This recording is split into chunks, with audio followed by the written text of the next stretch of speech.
Shubor nakaslem jong udongsan Hima. Menteri Rangba ukondat ke sangmau lai thu haying darbar thawan ke jela bagi don ki skul gi bam pediang ban Pynïaid ye ki bas bat kit igi khna skul hanong ba shalong namar ki ong baka kam jong ki skul kalong ban hikai bat ai jing nang jing start bat kimla ban Pynïaid ye ki bas hakbana kalyang ka Sorkar jela kala shim ki sen jam ban pha Pynïaid no haki kanja kan hon ne society khanang ba kanong gajing mentoi hakaba ansala ru ban pendan kam ki bas na ka banta ki we bat ki jingdon kam haki sngi ba yo shiti Kom ha ka singi sa jan bat singi ublay.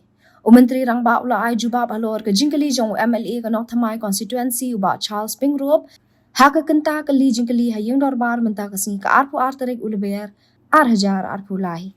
Menteri Rangba ka jalaw kanat ki sangma ula ay jubab uba Charles da ka baong banamar ka jingbon ka jingdawan ki kmi ki kpa ki khana skul bat kumjuru ne ki skul paper komta shwaban sedang ka senjam ban penmi ki boss ka Sorkar kala syong jing yalang bat ki nong Pynïaid skul bat kumjuru bat ki kmi ki kpa ukondet ula ong ru bakani lakhot da ka stems lane ka sustainable transport and efficient mobility society bat yakani la IT ha ka society lane ka kenhun banyadon bentalang ha kudu Pynïaid ye kini ki boss bat da ka Sorkar shu ukondet ula ong baki skul kila ban Pynïaid kini ki boss tang RCN chisngi kata ha ka por men step bat ha ka por wai skul ki khna Bada kapor baka bos kalaj lah hagi por syuti ni hagi por bala dep ban long skul kinong Pynïaid ikini ki bos kila ban pendan kami ki bos da ka belet shaw trei kinong trei Sorkar bat kum juru na ka benta kinong wan jungok kai perthai.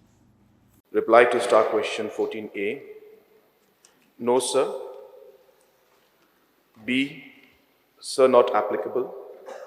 C. Sir, amount earmarked is 11.3 crores.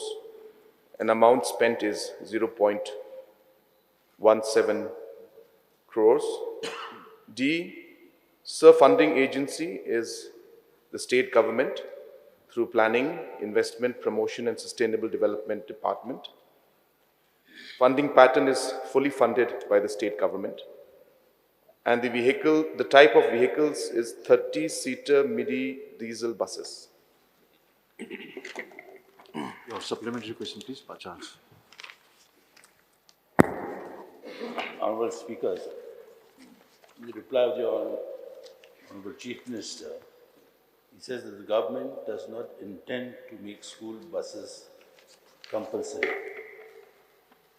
May I know why, sir? The answer is no. Sir, for this entire process, I would like to go into the background. That the idea, of course, is to reduce the congestion in the city. And we have approximately 27,000 students who are commuting to schools in the Laimukra and Dhanketi area. And almost 60% of the schools, students use private mode of transportation. So, keeping that in mind, a lot of discussion took place with the stakeholders, which is the schools themselves, the parents, the police, government, administration, and a number of efforts were made to coordinate with the schools to start these bus services. But we found that the schools were very reluctant. A lot of them were reluctant to run the bus services, where they stressed on the fact that it is very complicated, and of course their primary work is to teach and not run bus services. And hence we were in a very complex situation where we had to achieve the goal of reducing the congestion, yet be sensitive towards the concerns of the parents and the schools. And hence we decided that let us start the process and let us pilot this by starting this innovative program where we get a society to run the buses, and the schools which are ready to work with this society will then be able to start the services. And if we realize and see that it's working well, we could then expand the services, number one. And number two, maybe once the schools see the benefit in this having the buses, then maybe we could discuss with the schools and then make it into a mandatory proposal where we could have the buses on a mandatory basis. So therefore, this is a process. I'm not saying that we will not make it mandatory, and neither am I saying that we will make it mandatory, but we have to start somewhere. And therefore, we decided that after consulting with all the stakeholders, that this proposal of putting up a society that would run these services in coordination with the schools and the administration and the parents seemed to be the most practical way to start. And then let us move forward and see how it goes, and we can then adapt and adjust. Your next supplementary. Yes, sir. Well, sir, in the reply of the Chief Minister, he has said that after discussion with many stakeholders, they have found that this proposal may not work. Or at the same time, he has mentioned that perhaps they will have a re-look into the making it mandatory, take into consideration a few examples which they will be experimenting. Question is, let's not look beyond our state in Assam. Even in Shillong, there is a school called the B.K. Bajoria School, which runs multiple school buses from all over the Shillong agglomeration, and they have been doing pretty well.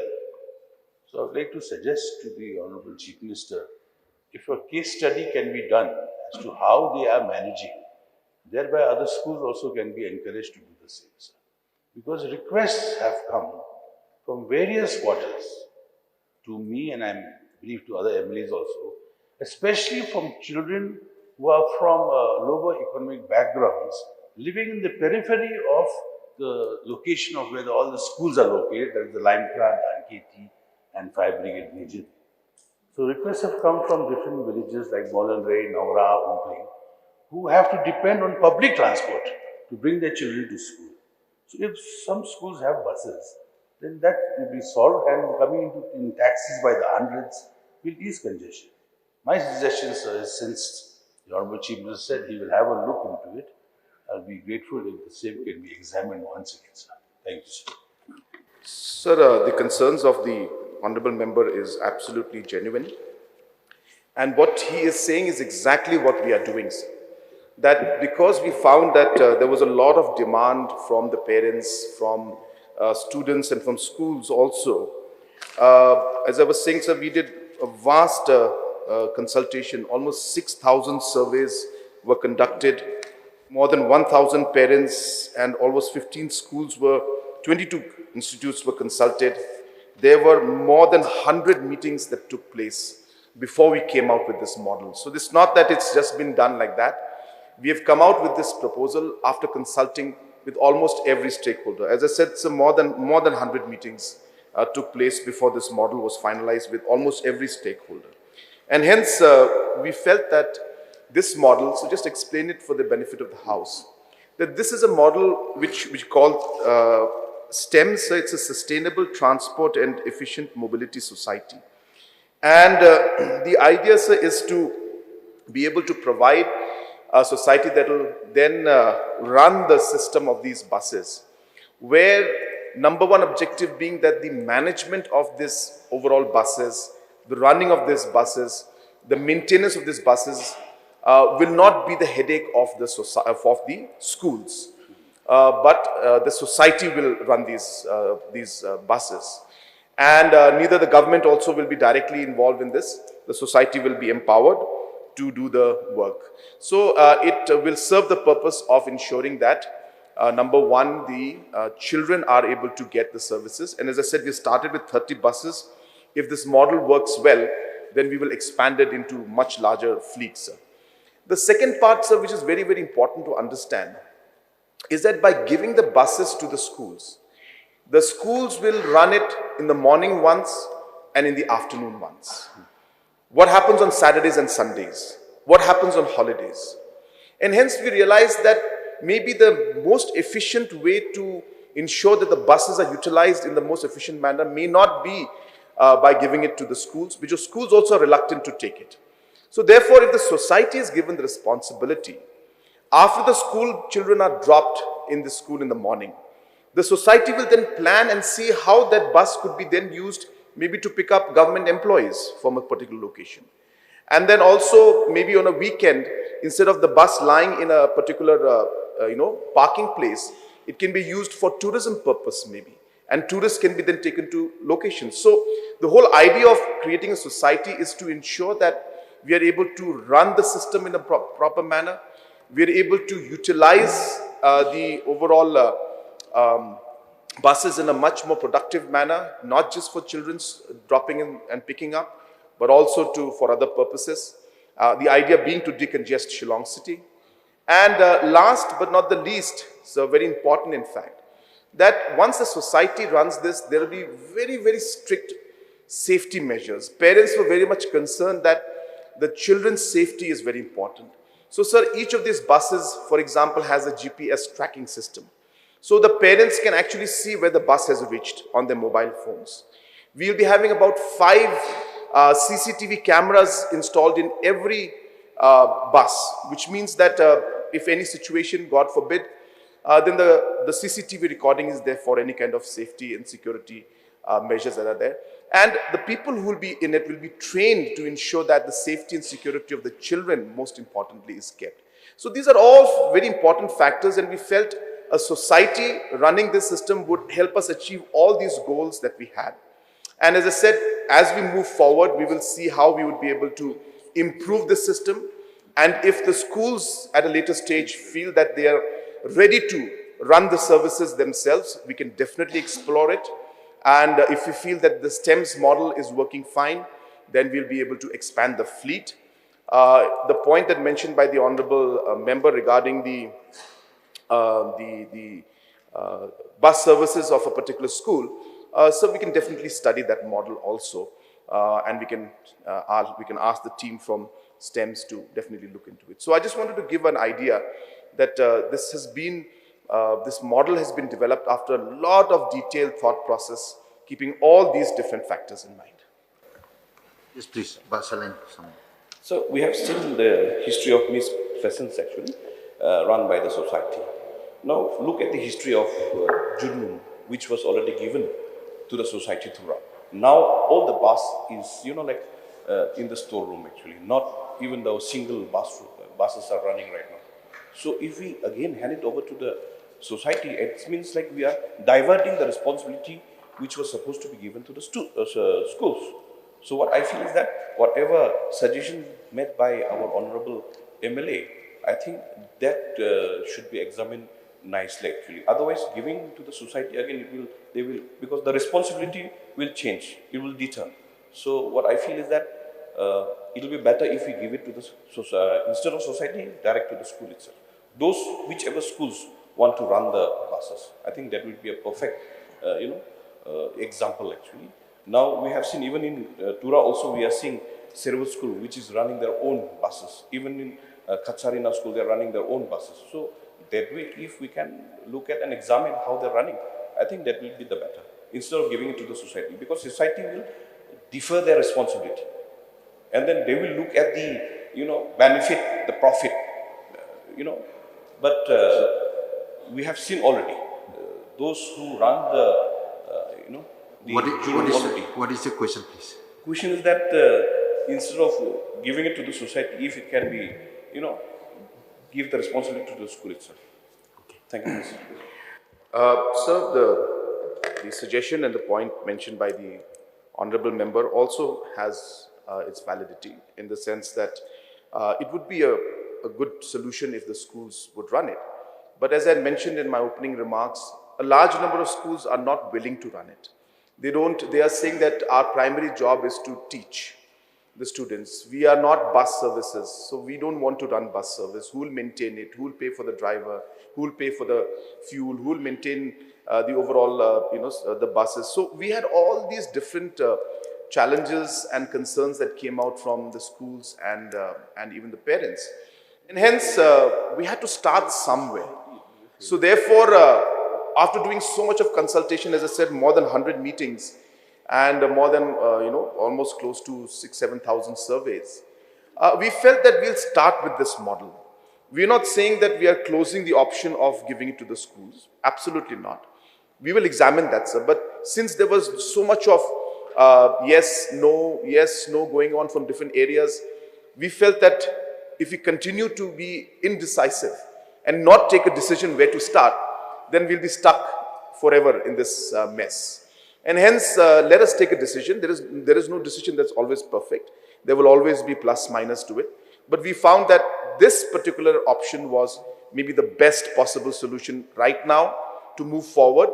As we continue, as we see it unfold, as we see the work going on, we will decide.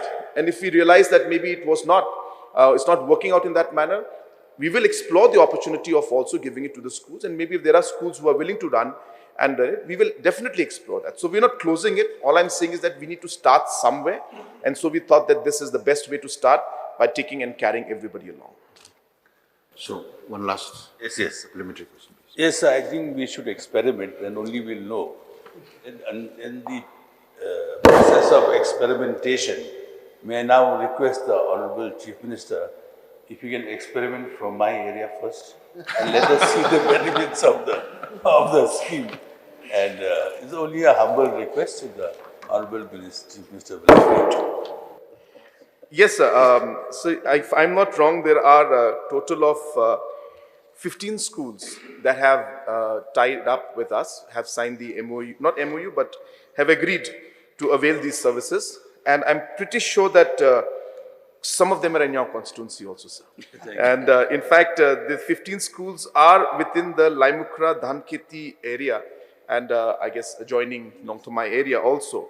So they have just generically put Laimukra and Dhanketi, but all these areas I'm sure are adjoining to you. So all the schools, I can name out the names of the schools are also here.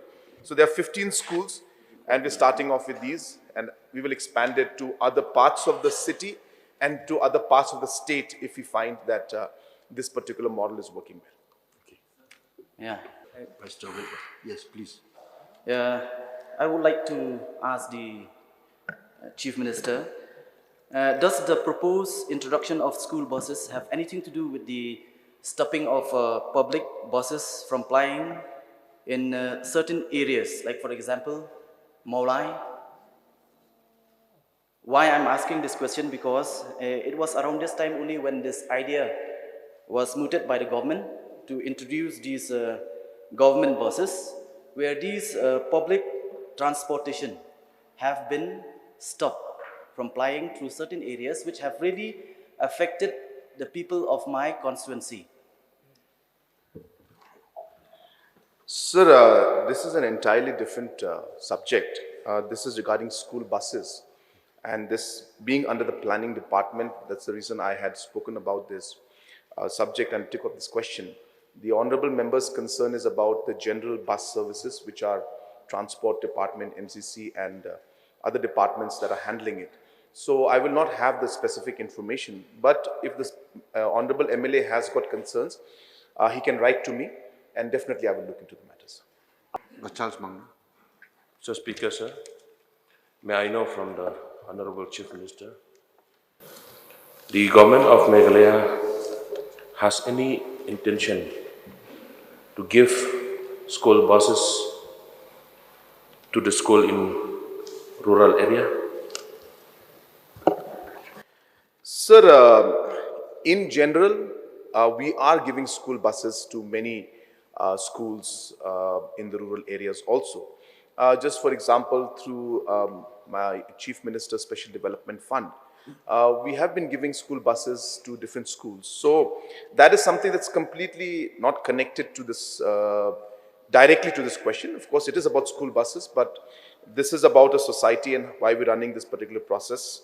And but under this particular scheme, we will not be giving the buses to the schools as of now. But under different programs, at a personal level, at MLA level, your MLA scheme is there, SRWP, you could always give school buses to schools in your constituency through MLA scheme and through other schemes that are there of the state government. That is, and the untied funds are there, the flexible funds are there, which can be used. But under this particular program, this is basically meant for a society that will run this program. Decongestion of Decongestion of the city. Yes, one last question. Okay. Nujul. Mr. Speaker, sir, I would just like to know from the Honorable Chief Minister, sir, since there's a guideline of safety measure with regard to the implementation of school bus in different schools.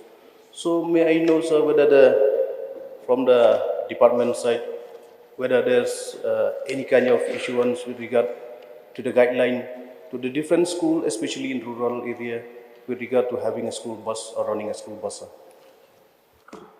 No, sir. This is, as I said, this is not a specific guideline for school buses in the sense that, like a generic order or generic program for school buses through education department or other departments. This is specifically, as I said, regarding the decongestion of Shillong city.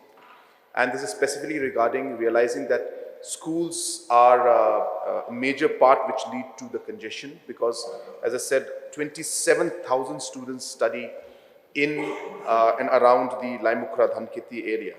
And 60% of them use private mode, which means if you multiply this also about 15,000 approximately vehicles are there in and around that area at any, when the school is, starting and the school is closing. That's the reason why so much congestion.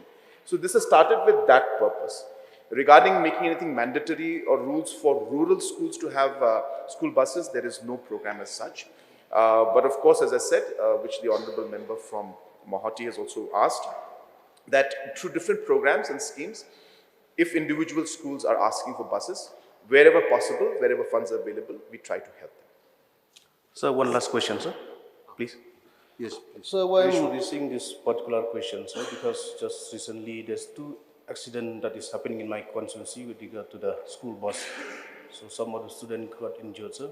So that's why a guideline for safety measure, it is very much necessary, sir, to be regulated to all the schools, especially in the rural areas. Because some of the schools, they're using a very old bus. There's no even a proper bus conductor. There's no driver also, no good driver. So that's why, sir, what I feel is that in order to avoid any unfortunate incident, a safety measure guideline should be issued to all the schools, especially in the rural areas, sir, so that to avoid this kind of incidents. Sir, point is noted, sir. Mr. Speaker, sir, I'd just like a little clarification from the Honorable Chief Minister. I just want to know if any schools that are interested in taking part in this scheme, to avail this scheme in other urban areas like Tura or other towns of the state can avail this scheme, or is it just Shillong specific? Sir, we have started with Shillong. But of course, as I said, if this model works well, and if we find that it is something that is running well, as we have heard the concerns of so many members saying that will it function properly or not. So we are experimenting and we are piloting this project from Shillong. And if we see that it is doing well, then there is no reason why we will not expand it to other parts of the state. Okay, pardon. This will be the last question because... Okay, sir. Thank you. Thank you, sir.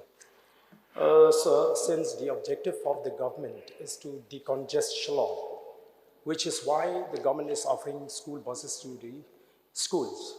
So, don't you think it is necessary on the part of the government, sir, to stop issuing NOC or permission for school in the city? That will be a good idea, sir, I think. Stop issuing NOC for school establishment in Shillong area. That also will add on to solve the problem, sir, I think.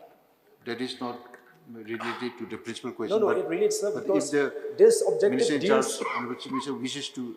No, that is another suggestion, sir, because it deals to decongest Shillong. That is the objective. I think if we keep giving permission for school to be set up in Shillong, the purpose will be defeated, sir. Sir, of course, the concerns of congestion in Shillong city is for everybody to, we are all concerned about it. And that's the reason why we came out with this particular model, because we realized that there's a lot of congestion there. So, of course, there are ways. Maybe one of the ways is what the Honorable Member has mentioned. But we also have to realize that education is also important. And, if we don't have schools coming up based on the population demographics that is changing, I think we all know, sir, that almost 75% of our population is below the age of 35, and almost close to 15 lakh children are there who are below the age of 15 and in school going age, or rather I should say below 15. So hence there's a large population that requires these schools. So maybe it will not be appropriate for us to say respond to this right now and say stop schools in Shillong city. We have to see and balance both things out. Education is very, very crucial for our children, and having schools is very important. The schools should be accessible to the people, so we cannot discourage that. So let us try to balance things out and see how we could move forward. We could always keep in mind the aspect of congestion and see that if certain permissions are given for schools, then maybe they can have parking space for them. So the permissions can be made stricter, saying that, well, you can open the school provided you have space for parking, provided you have these conditions. So we can explore all those issues, but simply saying that we will not allow schools within Shillong in certain areas may not be the most prudent way to move forward. Education is important, but that's the reason why we are coming out with programs like these, so that we are able to balance out things. So there are critical problems. We need to balance it out, keep the overall interests of the state and the people in mind, and then take the decisions. But we'll note the point mentioned by Honorable Member and examine on how we could make things better, sir, in the future.